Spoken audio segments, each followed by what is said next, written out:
Viral ngayon sa social media ang video ni former 4 Division World Champion Adrian "The Problem" Broner kung saan makikita po siyang nangungutang ng pamasahe pang Uber sa cameraman ng isang influencer na si Dean the Great. Mahahalata rin sa video na lasing itong si Broner. What?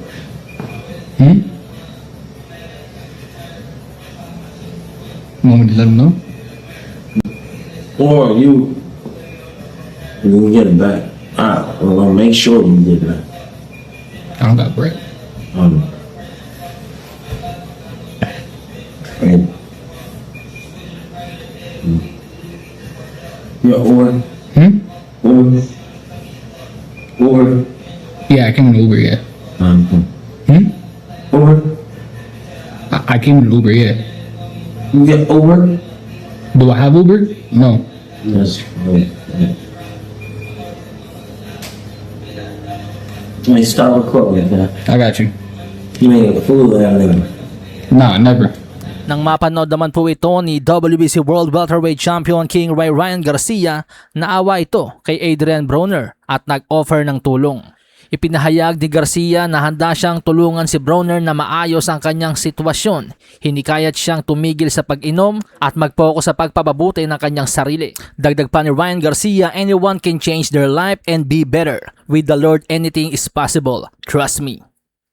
Sa ngayon, wala pa po tayong balita kung nakausap na ba ni Ryan Garcia si Broner para sagipin ang dating kampiyon. Si Broner na kumita ng milyong-milyong dolyar mula sa pagboboxing at minsang itinuring susunod na Floyd Money Mayweather ay bumagsak nga po ang karera dahil sa pagkalulong sa mga bisyo, alak, sugal, pambababae at kung ano-ano pa.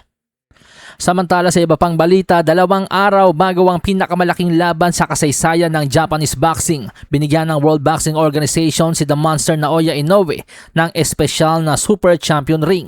Sa isang simpleng seremonya, personal na ipinakita ni WBO President Gustavo Olivieri ang ring kay Inoue bilang pagkilala sa kanyang pagiging undisputed Super Bantamweight Champion at sa kanyang matagumpay na sunod-sunod na pagdedepensa ng WBO title.